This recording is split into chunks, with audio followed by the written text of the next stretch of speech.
Graças a Deus. Amém? Amém. Nessa noite eu quero cumprimentar todos com a paz do Senhor Jesus. Quero desde já, livro de Juízes, capítulo 4, verso 6. É uma passagem bem conhecida.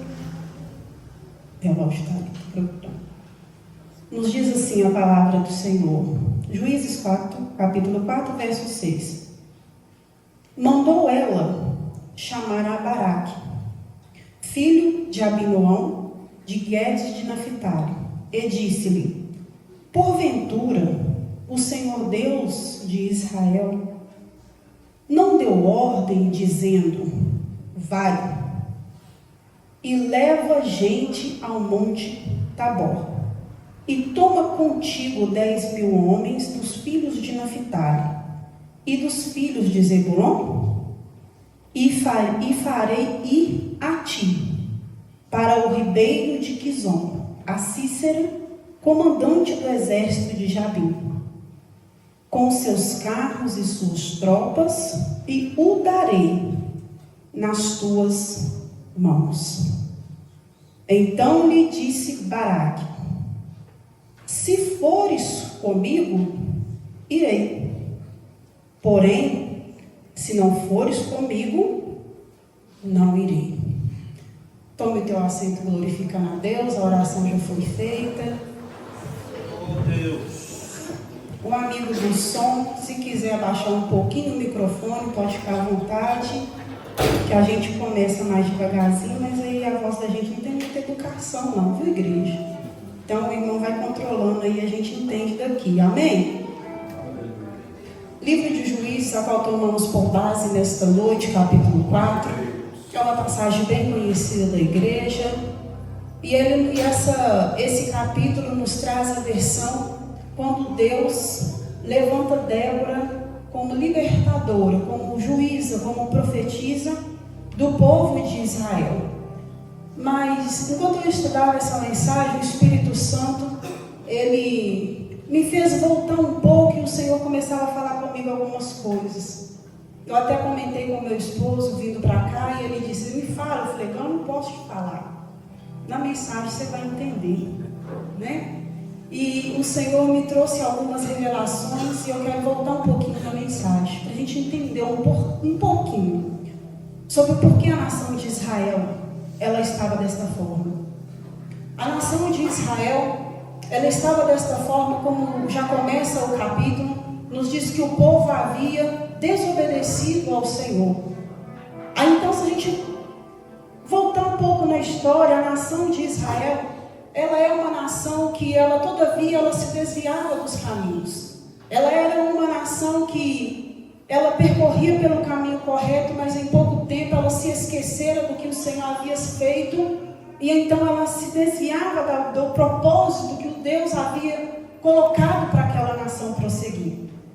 E é interessante que, se nós voltarmos lá no livro de Deuteronômio, no capítulo 6, a partir do verso 6 e 7, o próprio Moisés, ele chama o povo, reúne a congregação, e ele começa a falar com a congregação que a congregação ela deveria seguir os mandamentos do Senhor, andar dentro daquilo que o próprio Deus havia estabelecido para a nação, e que se a nação fizesse assim, Deus o abençoaria, e de geração a geração a mão do Senhor estaria com a nação lhe dando livramento. E eu achei tão interessante, a minha versão nos diz que, no verso 7, a palavra do Senhor diz assim em Deuteronômio: e inculcarás estas palavras, esses ensinamentos aos teus filhos, aos filhos dos teus filhos, e ensinarás pelo caminho, deitando, levantando, sentado na tua casa, dentro da tua casa, ensinarás os teus filhos e os filhos de teus filhos. E eu achei interessante esta palavra, inculcarás. Essa palavra inculcarás, ela vem de um verbo hebraico que diz afiar. pela repetida fricção de uma lâmina sobre uma pedra de amolar. Sabe o que o Senhor deu a ordem a Moisés para dizer para a nação? Os meus ensinamentos é para ser falado, ensinado, como se amola algo que você vai usar. Ninguém amola uma faca para guardar na gaveta. Você amola uma arma para ser usada. O que o Senhor estava falando para a nação de Israel era: amola os meus ensinamentos por repetidas vezes, por repetidas fricções, até ficar tão amolada, a ponto de, quando for necessária ser usada, ela vai fazer a parte necessária.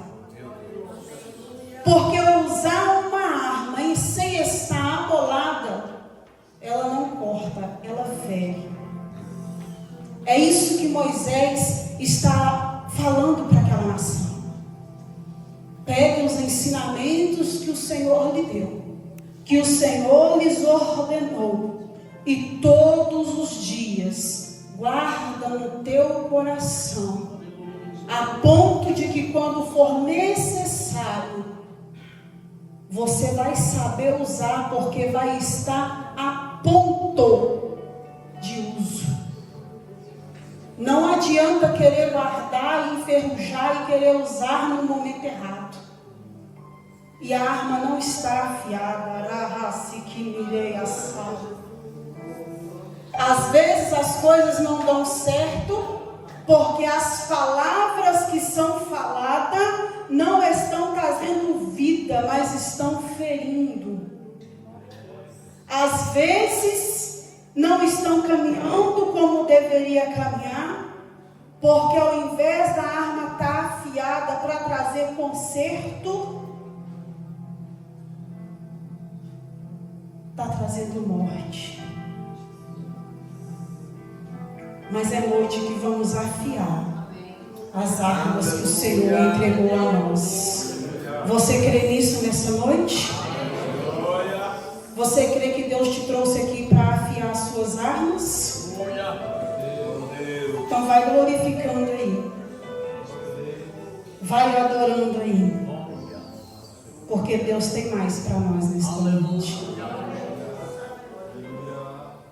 A nação de Israel chegou naquele ponto porque o próprio Deus permitiu. O próprio Deus, Ele permitiu.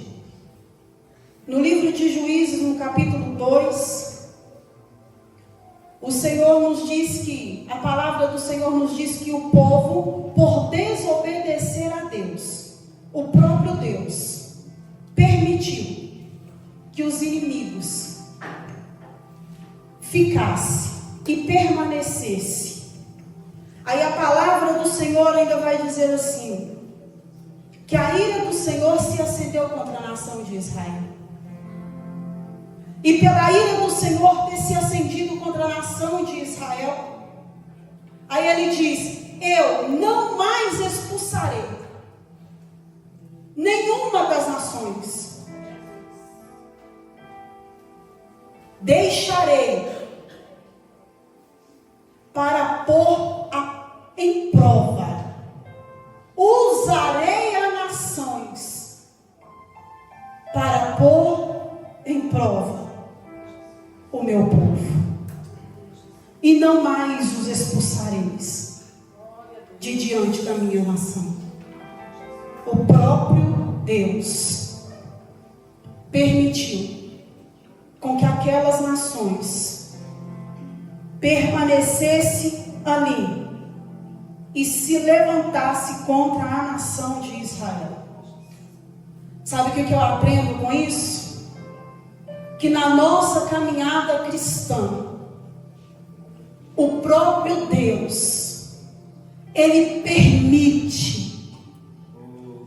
que pessoa se levante para nos pôr à prova.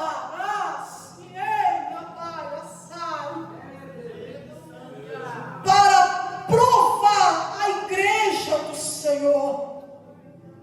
E muitas das vezes não compreendemos o conflito, mas foi o próprio Deus que permitiu. E sabe qual é o detalhe da história? Que se você pegar o livro, capítulo 2 de Juízes, vai dizer que o próprio Deus permitiu, foi dentro do território que Deus entregou à nação de Israel. Sabe o que é isso? Não é lá fora, não é longe, é no meio mesmo da nossa caminhada que o próprio Deus vai permitir que as nações inimigas se levantem contra, para testar a minha fé e a tua fé como igreja dele nesta terra.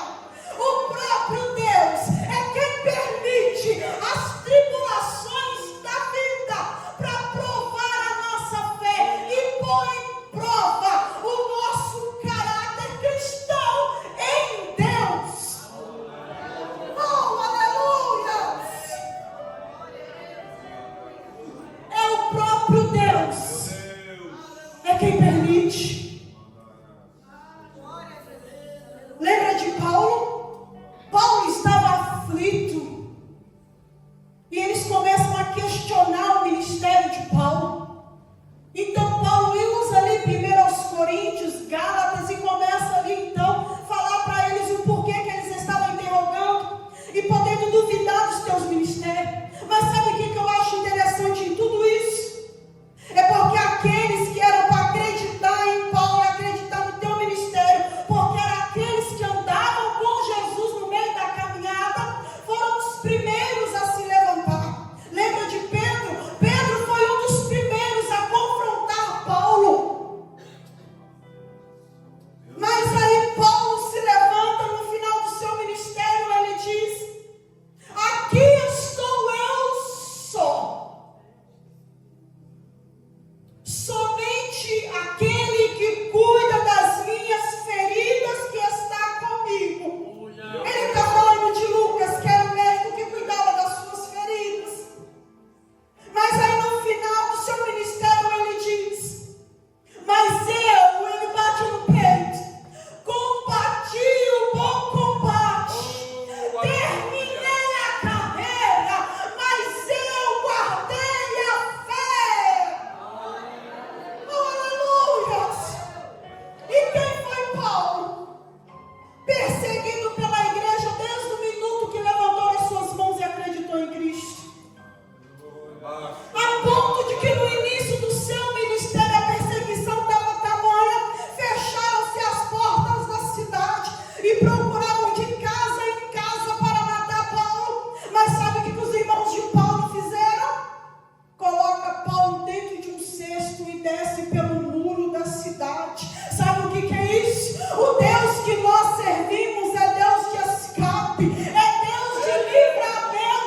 conhecia o Deus que ele servia. Porque quando ele foi visitar Canaã, todos os 10 falou que a terra era boa, mas não tinha coragem. Mas 2 voltou e disse: a terra é o seguinte, tem gigante, a terra é boa, tem muita guerra que a gente vai enfrentar, mas ela é nossa, e eu não abro mão daquilo que Deus falou que é meu. Sabe o que é isso? Confiança na chamada, sabendo quem que foi que chamou, sabendo quem que foi que o otorgou, sabendo quem fez a promessa. Oh, aleluia! Ainda existe remanescente na terra, então descansa o teu coração, porque você não está sozinho na batalha, você não está sozinho na guerra. Está doendo, mas permaneça onde Deus te colocou, porque Ele é fiel, vai cuidar até o último detalhe da tua caminhada. Aleluia! E o remanescente que nós vamos falar nesta noite, eu quero falar de 2 mulheres, Débora e Jael. Porque o povo havia sim desobedecido. E Deus sim levantou um inimigo contra aquela nação. Mas Deus levanta Débora como juíza naquele tempo. Uma mulher que não era comum, mas Deus trabalha na nossa contramão. Não é da forma com que eu quero, é da forma com que o céu entende que é melhor. E ponto. Então Deus levanta Débora para libertar a nação. Mas eu achei interessante porque o verso que nós lemos nos dá a alusão, e alguns historiadores também dizem isso, que Deus já havia falado com Baraque. Porque a forma com que Deus usa Débora para falar com ele é: porventura o Senhor Deus não te enviou? Então Deus já tinha dado uma ordem para ele. Aleluia. Mas ele não foi por temer. E enquanto nós tememos, o inimigo bagunça a nossa casa, bagunça a nossa vida. O inimigo bagunça a igreja, bagunça sim, porque nós tememos, nós temos medo de enfrentar. Porque Deus já deu a ordem para ir, Deus já deu a ordem para fazer a campanha, Deus já pôs a palavra na boca para falar, e muitas das vezes tememos. Mas a ordem do Senhor é: porventura não te mandei eu? Aleluia! A ordem do Senhor é uma só, é um verbo imperativo, é vai e faz. É para ir, não é para recuar. Mas Baraque teme. E ele diz: Débora, eu vou com você. Então Débora diz: eu vou, mas a vitória não vai ser sua. Será pela mão de uma mulher. Ela não disse: será pelas minhas mãos, vai ser pela mão de uma mulher. Sabe o que é isso? Acreditar no chamado. De quem?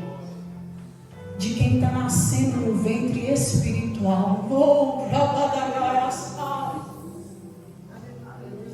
o ministério que está sendo gerado. Ela disse: não sou eu que vou fazer, não sou eu que vou. Ela disse: será pelas mãos de uma mulher, acreditando em algo. Fé. Meu Deus. Hebreus 11 nos diz sobre isso. Fé é você acredita naquilo que ninguém está vendo, mas você acredita. Acredita. Investe. Aleluia. Deus já te falou que aquela pessoa tem um ministério lindo. Deus já te colocou no caminho. Investe. Porque quem garante é Deus. Deus vai te dar diretrizes. Investe. É um ministério novo nascendo. Investe. Porque Deus está nesse negócio. Débora desce a batalha com todos aqueles homens. Então Deus, os irmãos conhecem a história. E Deus manda ali uma chuva e todos os carros, então emperram-se as rodas e aqueles homens são mortos na batalha. Porque a mão do Senhor fez. O ribeiro de Quizon, ele era muito pequeno. E quando chovia, ele se alagava. E como Deus foi quem mandou a chuva, então ali se alagou. E os homens não conseguiram mais equilibrar os seus cavalos e nem os seus carros de ferro. Então Deus foi quem deu vitória para aquela nação naquele dia. E então aquele comandante do exército chamado por Cícera, ele foge. Mas no momento que ele foge, Deus é assim. Às vezes a gente está pensando, nossa, não vai dar certo. Deus já está encaminhando certinho. Deus encaminha Cícera para a casa certa. Deus encaminha ele para o lugar certo. Deus encaminha ele para a tenda de Jael. Quem era Jael? Mulher de Éber. Quem era Éber? Era um dos povos seminômades. Ele era meio que parentesco com Moisés. Alguns estudiosos nos dizem que Éber era um dos cunhados de Moisés. Então, ou seja, vinha ali daquela linhagem, então se entregou no povo de Israel, mas conhecia o Deus de Israel. Conhecia as histórias. Mas sabe o que era perigoso? É porque mesmo conhecendo, Éber, ele se alinhou ao comandante Cícera. Ele tinha negócio com o comandante Cícera. Ao invés de permanecer na nação de Israel, não, ele fez negócios com o comandante, o rei de Canaã. É Deus.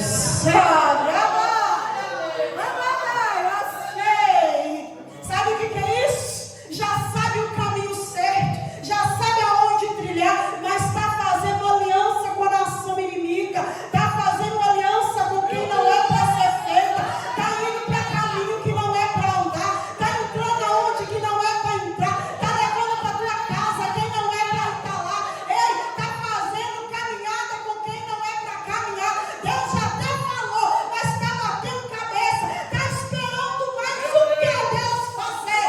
Deus te dá um alerta nesta noite. Não é tempo de fazer aliança com a nação inimiga. Não é tempo de fazer aliança com aquele que Deus não tem compromisso.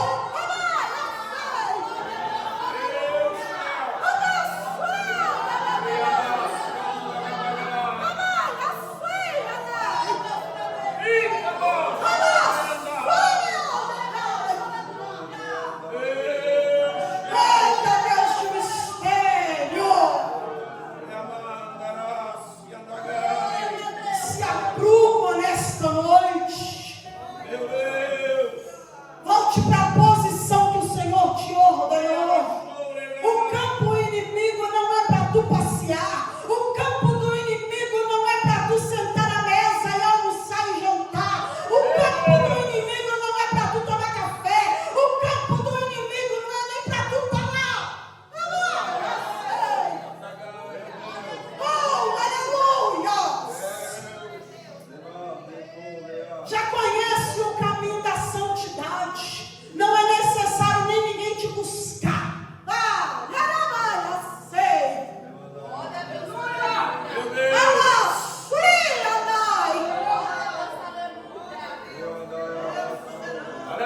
Volta que é melhor. Se apruma no lugar onde Deus te colocou, porque é melhor. Oh, aleluias. Mas dentro da casa de Éber havia uma crente. Havia uma que não esqueceu os feitos do Senhor.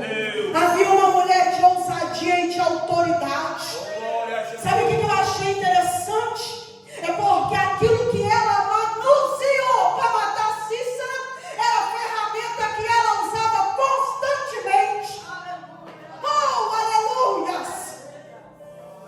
Porque quando Cícera chega, ela vai ao encontro dele e diz: entra, meu Senhor. Prepara lugar para ele deitar, dá leite para ele tomar. E ele adormece porque estava cansado. O inimigo estava dentro da tenda de Jael. Mas ela sabia o que fazer com o inimigo. Ela sabia. Oh, meu Deus! Ela sabia o que fazer com o inimigo. Estava lá. Mas ela sabia o que ela ia usar. Oh, Deus! Sabe por que ela sabia? Primeiro, ela conhecia o Deus de Israel e ela não tinha se afastado dele. Segundo, Ela usou uma estaca e um martelo. Sabe o que era? Ferramenta que era usada para construir tenda.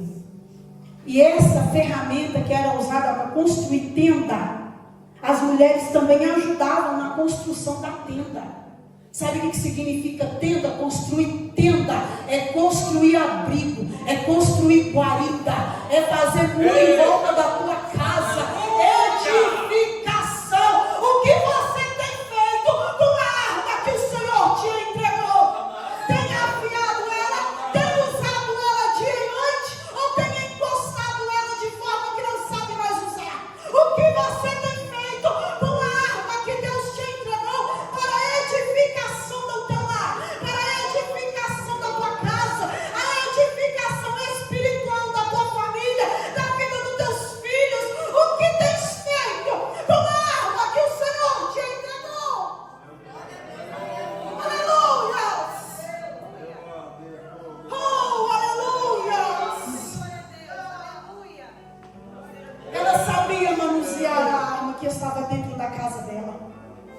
Não adianta ter a arma dentro de casa e não saber manusear.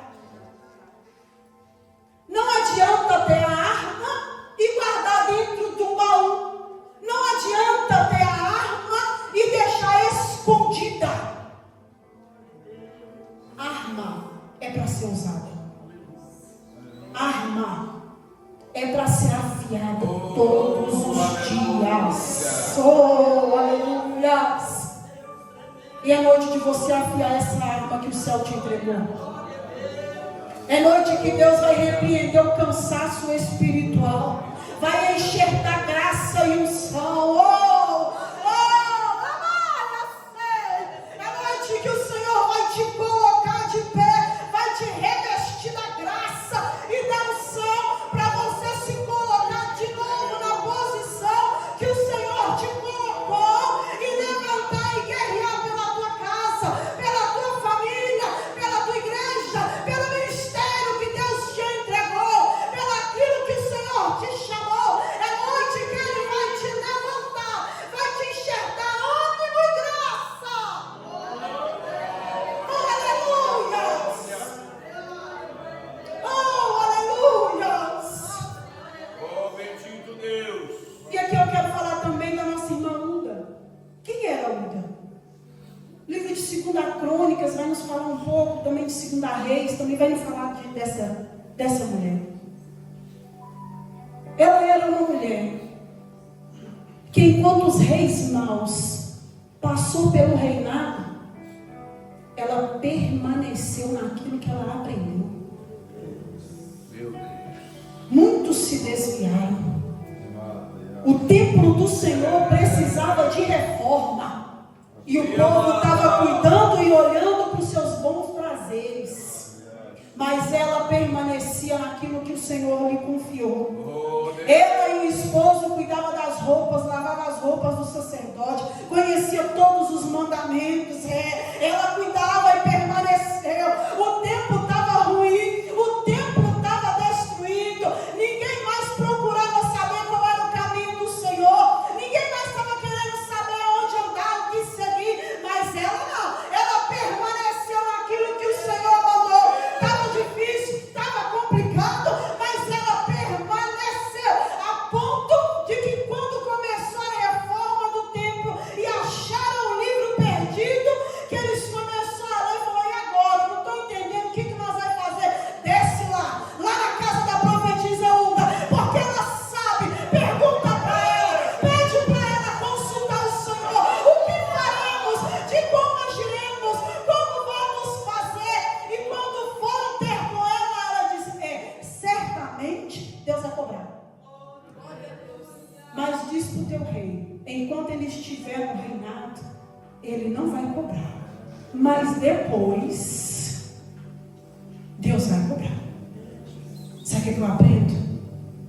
Posição.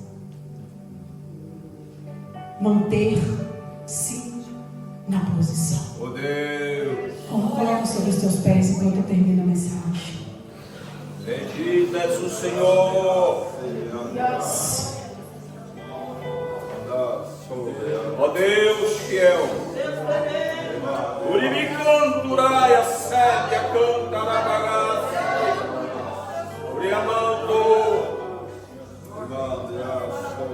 Glória a Jesus. O tempo pode estar difícil. A luta pode bater na tua porta como uma onda de um mar. Mas existem coisas que quem tem que fazer é você. Permanecer na posição. Não adianta ficar orando para Deus enviar profeta para falar. Permanecer na posição é uma decisão que você toma ou não. E o céu te pergunta nessa noite: vai permanecer ou vai fugir? Vai regaçar a manga da camisa e vai fazer o que o céu te ordenou? Ou vai desistir da chamada? Aleluia. Vai querer voltar atrás como Baraque, que Deus já havia lhe ordenado? Ou vai se posicionar como Débora e descer a batalha? E vai empunhar as armas que o Senhor já te entregou como Jael?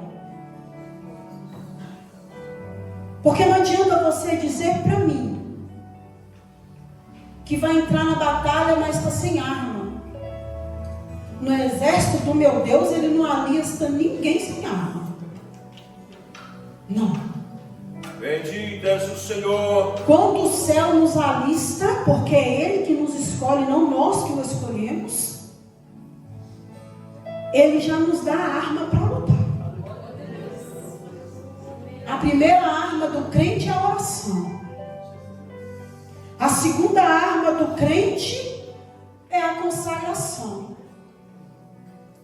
É o jejum. É a obediência. Não existe vencer batalhas sem oração. Não existe